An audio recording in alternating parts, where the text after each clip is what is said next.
ហើយយើងល្អពីចង្អាយអូយមកជើងនេះធ្ងន់មែនតើតោះគ្រប់ជម្រាបសួរពុកម៉ែបងប្អូនគ្នាស្វាគមន៍សាជាថ្មីមកកាន់សេដាថ្វាយផ្កាដូចជាជួយជាមួយនឹងខ្ញុំបាន admin សាជាថ្មីម្ដងទៀតហើយថ្ងៃនេះយើងនឹងបដូររសជាតិទស្សនការប្រកួតលក្ខណៈ MMA ម្ដងបាទដោយកីឡាករកម្ពុជារបស់យើងគឺបាទអធិជ័យបាទចានរាជកូនសិស្សរបស់លោកគ្រូហ៊ុនចានរាជណាបាទប្រកួតនៅវៀតណាមថ្មីនេះទេកាលពីថ្ងៃទី25ខែមេសា2026ប្រកួតនៅកម្ពុជាដែលទើបតែបង្កើតថ្មីគឺបាទ God Martial Art ហៅកាត់ថា GMA បាទកម្មវិធីនេះកំពុងតែទទួលបានការចាប់អារម្មណ៍ច្រើនពីបាទ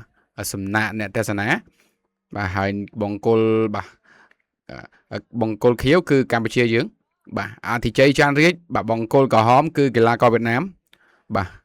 ឈ្មោះថាបាទអញបាទគិតបាទអធិស្ឋានបើសិនជាមានអធិប្បាយទៅខុសបាទតោះទស្សនការប្រកួតទឹកទី1តែម្ដងខោក្រហមហ្នឹងគឺបាទអធិជ័យហើយបង្គោលក្រហមនោះគឺវៀតណាមបាទខោខ្មៅបងប្អូនយើងបាទតើអត់ស្ដាមមួយពីបាទកម្ពុជាយើងបាទខ្ញុំមើលចំហកីឡាករកម្ពុជាយើងបង្គោលបាទខៀវបាទគឺអធិជ័យបាទស្លៀកខោក្រហមហ្នឹងចំហគាត់ល្អណាស់បងប្អូនយើងបាទអញថាគាត់ជាបាទកូនសិស្សរបស់លោកគ្រូហ៊ុនចានរាជប៉ុន្តែចំហកូនសិស្សថ្មីបាទប៉ុន្តែចំហគាត់ល្អបងប្អូនចាំមើលបាទគាត់វាយដោយទំនុកចិត្តតែម្ដងបងប្អូនយើងបាទបងប្អូនមើលជាក់ស្ដែងបាទគាត់វាយប្រយ័ត្នក៏វាយដោយទំនុកចិត្តណាបាទចាំមើលបាទនិយាយទៅចំហគាត់ស្អាតបងប្អូនគេបាទគាត់រៀងរឹងតែម្ដងចំហគាត់រឹងតែម្ដងបាទកណ្ដាប់ដៃពីបាទកីឡាករវៀតណាមគីឡូមួយណែបើជើងប៉ាំងបាទមួយធ្ងន់តែម្ដងពីបាទកីឡាករកម្ពុជាយើងគឺអធិជ័យបាទវៀតណាមដូចជាមិនចេះប្រហែលទេបាទទាត់ស្ដាំបាទវៀតណាមពីចេះគេចូលគេល្អចាប់បាទហើយយើងល្អពីចង្អាយអូយមកជើងនេះធ្ងន់មែនតើបាទអត់អីទៀតបាទចូលមកជើងនេះពាក់កមួយហ៎បាទមកជើងពាក់កមួយហ្នឹងបងប្អូនយើងបាទពាក់កមួយហ៎អត់តន់អីទេបាទអត់តន់អីទេទាត់ស្ដាំមួយពីបាទអធិជ័យវាយស្ដាំមួយអត់ដល់ទាត់ស្ដាំពីអធិជ័យបាទអធិជ័យចានរាជថ្ងៃនេះរៀងបដូររសជាតិបន្តិចបងយើងបាទកន្លែងនេះទាត់មកជើងលោតចូលចាប់កន្លែងនេះចាប់ជាប់ប៉ុន្តែបាទអធិជ័យនេះចំហរឹងល្អណាបងប្អូនយើងបាទចំហរឹងល្អមែនតើអត់មានទៅណាកើតទេបាទនៅជីពលើដដែលបាទមិនបាច់រើទេបាទចំហររបស់បាទអធិជ័យនេះគឺចំហររបស់គាត់រឹងតែម្ដងសម្បត្តិតែគាត់ហាត់ថ្មីថ្មោងមែនតើប៉ុន្តែបាទចំហររបស់គាត់គឺអែមណាបងប្អូនយើងកីឡាករកម្ពុជាយើងមានម្ចាស់ខ្សែក្រវ៉ាត់ God Martial Art ដែរគឺកូនម្ចាស់ចានទៀតឥឡូវសាប់យកដាក់យកតែម្ដងបាទជាមួយតែកីឡាករវៀតណាមស៊ូរួយឬក៏អត់បាទវាយយកបាទដាក់យកឲ្យពីអធិជ័យចានរាជបាទវៀតណាមនេះបាទចាប់យើងអត់ដួលខ្លួនឯងបាទដួលខ្លួនឯងចាប់ដាក់យកព្យាយាមរើហ៎អញ្ញាកដាល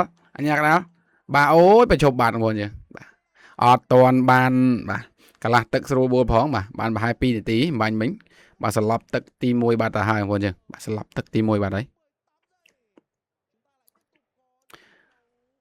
យើងចំហរបស់គាត់មែនតើសម្រាប់កីឡាករកម្ពុជាយើងមករូបនេះបាទចំហគាត់ស្អាតបាទចំហគាត់ស្អាតមែនគាត់រឹងបាទចំហគាត់រឹងមែនតើបាទនេះលើកទឹកចិត្តបាទប្រទេសកម្ពុជាបាទទទួលបានការគាំទ្រច្រើនបាទសម្រាប់កម្មវិធីនេះនៅក្នុងកម្មវិធីហ្នឹងបងប្អូន admin ខ្ញុំបានចាប់អារម្មណ៍មួយគឺពាក់ព័ន្ធជាមួយនឹងផ្នែកបច្ចេកទេស live វីដេអូគឺច្បាស់ល្អមែនតើបងប្អូនយើងបាទគេ live ដល់កម្រិត 4K បាទគេ live បាទមិនមែន